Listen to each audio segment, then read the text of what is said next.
Good day. I'm Menachem Avichael for Trust in HaShem, and this is Fake News. We start out today talking about a farm bill that is coming up in the House of Representatives, United States House of Representatives. And one of the parts of it is to try and make sure that Bayer Monsanto is protected from being sued for their chemicals that are sprayed on food. That's got to be fake. I mean, after all, if they're going to protect one company, they have to protect every company from anything they ever did. That can't be true. Nah. Well, maybe somebody's getting paid. No. That would never happen in the United States House of Representatives. Stop it. Fake. So Congress is introducing a bill, a billion-dollar, well, it's actually a multi-billion-dollar bill for child vaccine control grid. It's H.R. 8425. It's being sponsored, meaning that somebody's being paid off, probably. It's presented, the Representative Kim Schneider, if I pronounce it correctly, a Democrat from Washington, is the main sponsor. And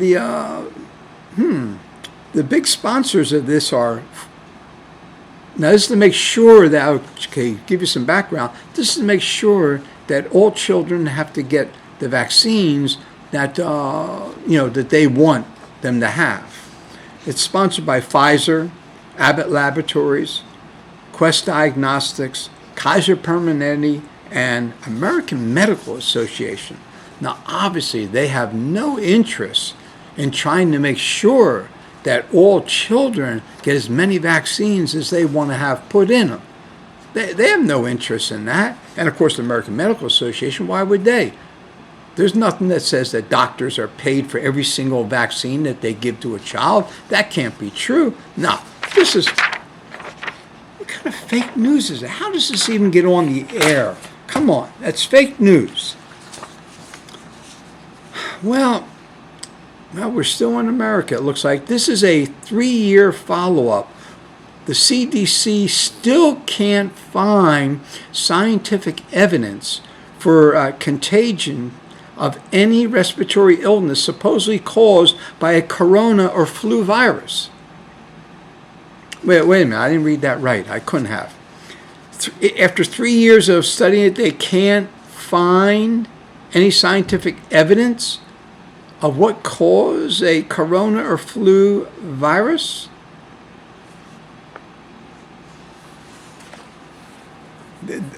Don't ever tell me they don't know what they're doing. That proves right there. They know exactly what they're doing. That's what we're afraid of. Well, this is a Kaiser employee who, what do they call that when somebody spills the beans? It's telling behind the company's back, they're squealing on them, so to speak. Yeah, well, so let's see. He says that he sent an email to a reporter, Aaron Skirt, and the Kaiser email said, it's about approach to how do we introduce and administer routine newborn hepatitis B vaccine. So Kaiser says avoid saying it's optional. Don't tell them it's optional. Don't say you can refuse the vaccine. What you should say is, we will be giving the baby this. Like they have no choice. Kaiser calls this, and I quote, excellent patient and family care. I remember the Nuremberg laws in that you have to make sure that the person that is going to get any medical care is done by their own free will, and they are kept totally 100% informed. In other words, like if your doctor goes to give you a vaccine and he doesn't take out the sheet and read you all the things that are, the problems that could have come up from the vaccine, he's actually breaking the Nuremberg laws. Wasn't that didn't they hang a bunch of people after the Nuremberg trials? In fact, wasn't the very first set of people that they hung were doctors and nurses?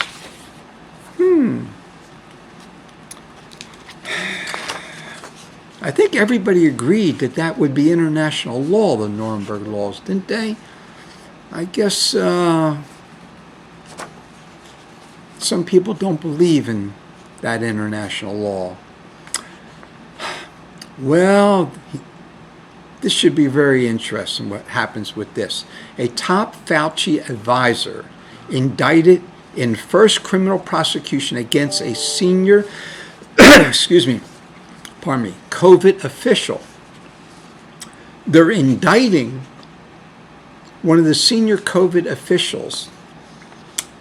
Conspiracy against the United States, destruction, alteration, and falsification of records in federal investigations, concealment, removal, or mutilation of federal records, aiding and abetting. If convicted, you get 5 years of conspiracy, 20 years per count for destruction, alteration, or falsification of records, and 3 years per count of concealment, removal, and mutilation of records. Now, obviously, whoever this guy is that they're putting these charges against, he's never going to be convicted. There's no way a federal employee would lie on records, leave records out, destroy records. That would never happen. Not in America. No way. You know, a lot of us are getting sick and tired of people pointing out or pointing at federal workers and accusing them of all these things that there's no way they could have done such a thing. Like the FBI, what they had done to Trump. There's no way that could be true. You're going to see they're all going to be let off. Nobody's going to actually go to jail for it. And that proves that it wasn't true. You'll see. Wait. We'll see. This is a terrorist attack. You know that guy, the would-be assassin that was at the White House Correspondents' Dinner, right? You know that he was a Teacher of the Year in Los Angeles County? What kind of people do they have teaching the children of America? Pray tell, what kind of people do they have? That's not true. Los Angeles, come on. Los Angeles has the top teachers in the world. Just look at the record book to see that they have the highest level of education in the entire world. Fake news? No, it's not fake news. No. Go ahead. Check it out. You'll see it's not fake news. Is it fake news? No. Well, as it turned out, Trump was right again. He said the laws across the Middle East that prevent normalization with Israel, he said, they're crazy.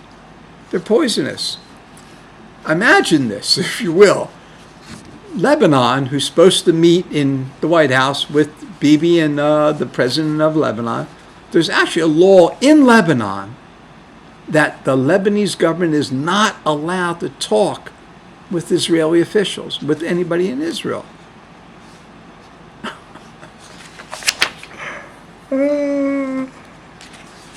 That's what you call the friendly neighbor. Well, looks like the Middle East is actually dying right in front of us. Changes are taking place. The United Arab Emirates, you know, that little country that did sign the Abraham Accords, right? As it turned out, somebody counted these up, and 550 rockets were fired by Iran at United Arab Emirates during this war that they had with Israel. Plus 2,200 drones. Now, when it comes to the drones, that's more drones were fired at the United Arab Emirates than Iran fired at Israel. Sounds like they're not happy with them. Well, United Arab Emirates has put out a notice that they are withdrawn from OPEC. They're going their own way. They're tired of all this nonsense. And they say, hey, we're not going to be a bad boy anymore. We're going to work with these people and try and build up the world's economy. Remember, Trump has got India, and they got this trade route coming through. And it was supposed to go to India, go through India, and then go to United Arab Emirates. From there, go down to Saudi Arabia, and then to Jordan, then to Israel, and then up through Israel to Europe. Okay, a tremendous amount of expense would be saved by businesses, so it lower products cost on them. Well, as it turns out, United Arab Emirates now are talking to Jordan about just cutting Saudi Arabia out and just going right from United Arab Emirates right to Jordan. It sounds to me like there's trouble in the Middle East. It's very unusual for there to be trouble in the Middle East. I'm really surprised of it. Is this really America I'm talking about now? The U.S. House of Representatives approves the renewal of warrantless spy powers. That means that they don't need a warrant like to tap your phone, to put bugs in your house so they can listen to you. Now, that's not true. America is a republic. It's a democracy. That kind of stuff doesn't happen in a republic because the people run the government. The government is not allowed to spy on its people. That's fake news. It's got to be.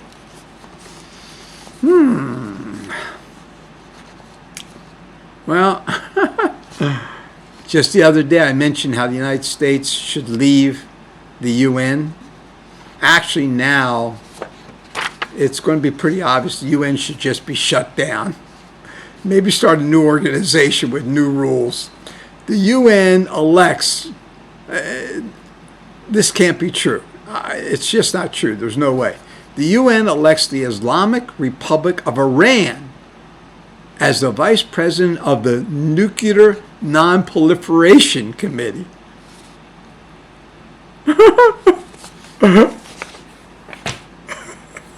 It can't be true. It just can't be. The UN's such a fine, upstanding organization. They would never do anything like that, would they?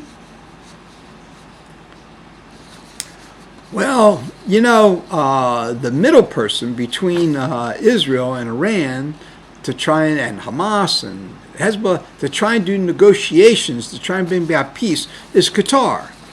Well, now it's come out, right? It's come out that Qatar bribed the International Criminal Court against the state of Israel.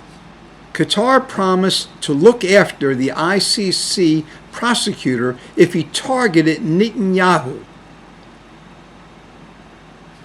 Remember how they were going to try to arrest him, and put him on trial? And this is backed by Qatar, the middle person to bring peace. The one that I said, Witkoff and Trump's son-in-law, they're there. Kushner, they're there. Oh, yeah, these are peace partners, right? And I call them capos. Capos, that's a Jewish person that sells out his own people. This is who they're working with and they think is so great, Qatar. Now, this has got to be fake. Come on. Trump wouldn't do that. Well, this is not. This is Israel. I don't actually know what to say about this. I want to show you the picture. This is a picture of a kippah, right? Before and then after, right? See how it's cut out over there, right? One of these kippahs that religious Jews, they wear, right? Right? Well, as it turns out, there was an incident, a minor incident in Modi'in. I actually know some people that live in Modi'in. It's a very nice town. Very, very nice. This guy, Alex Sinclair, right? 20 years ago, when they were like starting the Oslo Accords and stuff like that, he bought this kippah when he was a kid, right? He bought this kippah. It has an Israeli flag on it and a Palestinian, this Arab occupiers flag on the kippah, right? Somebody called the police and said that this kid was inciting, that kippah was inciting them. The police come over and arrest the kid, take him to the police station, and they demand that the kid turn over the kippah, and finally they take the kippah, right, and they cut out the Muslim occupier flag out of the kippah. That's why it's got that big gap there. See, they cut out the flag.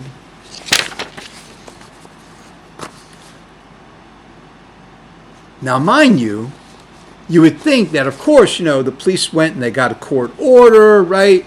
The guy was given a lawyer, he defended himself, and the state prosecuted him, right? No. The police just did it on their own volition, like the KGB, the brown shirts. That's what they did. They just took the law in their own hands. Like, what is it the KGB said? Show me the man, I'll show you the crime. What did they talk about? What were they talking about a couple years ago? Judicial reform? You really think they need judicial reform? Come on. What's wrong with them destroying people's property without the court system saying that, yes, he's guilty or innocent? Without a jury saying he's guilty or innocent. Now, come on. You know it's not really necessary to have a jury. Not always. Police are fine, upstanding people, and they know what justice should be. Especially like in this case, right? You agree? I bet you these pictures are fake. They're not real. The police would never do anything like that. Especially in Israel, a democracy? No way. I'm Menachem Avichael for Trust in HaShem, and this has been Fake News.